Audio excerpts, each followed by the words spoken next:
Siyempre, kailangan karami kang pagkakagastusan para sa future nila. I think lahat ng pangangailangan ko na ibibigay. Nila. I mean, Ngayon, hindi ko kailangan na masyadong maraming trabaho. Hindi ko masyadong kailangan na maraming pera. Ay, taray. Share mo May na mga lang. investments ka na before, may mga negosyo na rin naman, di ba? Yes, so ang gusto ko lang sabihin, lahat ng pangangailangan ko na ibibigay. Na ipoprovide. Ipoprovide. Kung pangailangan sa pagpapaaral sa kanila, sa Diyos ay meron tayo. Sa sustento, meron tayo. So kayo ni Was Kylie, there a time ba na hindi, nahirapan ka? Oo. Talaga? Siyempre. So kayo ni Kylie, pagdating sa finances, lalo na sa mga bata, maayos kayo dyan. Wala siyang maisusumbat sa'yo, kumbaga. Oo.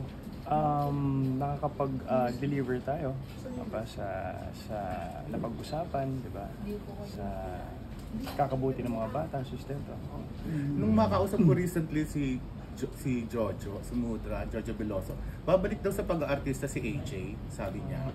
Pero hindi na siyempre siya magpapasexy. Well, for that, hindi ako makasagot kasi for her. Pero okay lang sa'yo. Na mag-artista siya ulit. Oo. It's not for me to say kung anong gagawin niya. Diba? Siya na lang tanongin. Aljur, ano na ba talaga ang totoong confirmation? Kasi ang father ni AJ always confirming na meron na kayong 2 children, gano'n. Of course, we want to hear it from you. Well, si Father Jeric, tatay yan eh. Dad yan eh. Pero may ano yan eh, he always sees parang what's good for everyone, diba? Tama lang naman. Yung para sa akin, for now, pasensya na. Okay. I cannot talk about it personally. So may reason Kumusta kayo ka? ni Jeric bilang father-in-law mo? Kila man. Talk about it personally because I'm not yet Ready. Comfortable. So may reason ka talaga kung bakit man, kumbaga, ayaw man sagutin o ayaw mo ma-confirm o may valid reason ka doon pa, kumbaga. Bilang isang individual, I prayed for it. Huwag mo.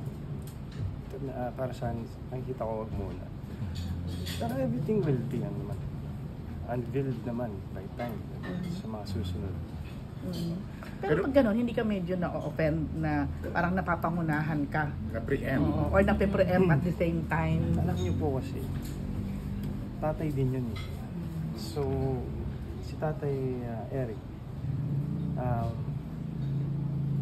I have may malaking respeto ko sa kanya. And tatay din yan. Alam mo yung komplikasyon sa mag-ama minsan.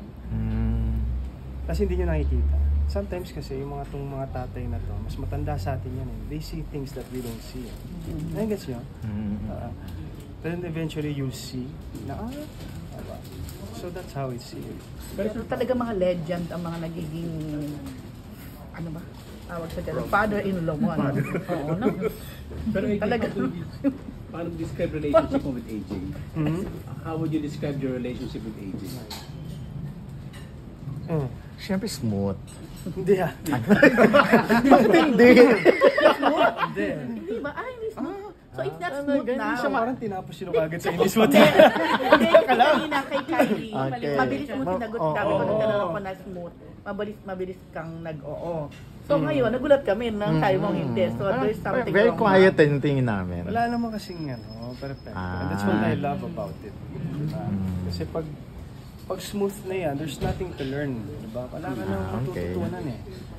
And sa biyahe namin ni AJ, sa mga nangyayari, and what I'm proud of it and happy about it is walang bumitaw. Diba? Walang bumitaw eh.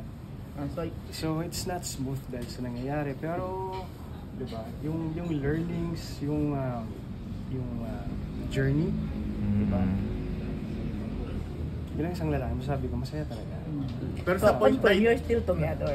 Ha? Definitely. Pero maganda, in fairness, ganda ng sagot mo dun. Tapos yung kasi agad Napaano ako.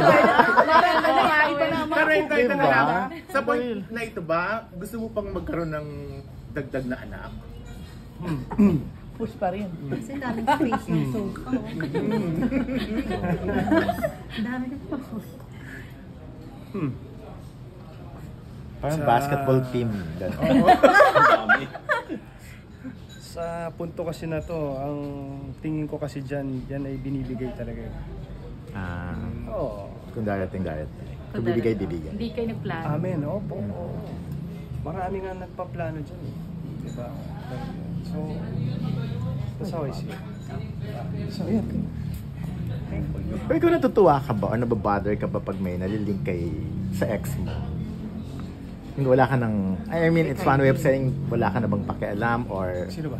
Kylie! Gano'n ba sila, Grabe naman ang sino gano'n ba sila karami? Sino ba nalilink? Dati yung, Jack. dati yung tattoo guy, ngayon yung si Jack. Ah, talaga? Hindi ka alam, hindi ka aware. Hindi nga. Eh, kasi nagsama sila Nalilink sa lang kasi ano eh. magkasama sila sa serye. Ah, in a way. At medyo, may mga sightings na may kung mga, ano parang pa-sweet. sweet sila, parang gano'n.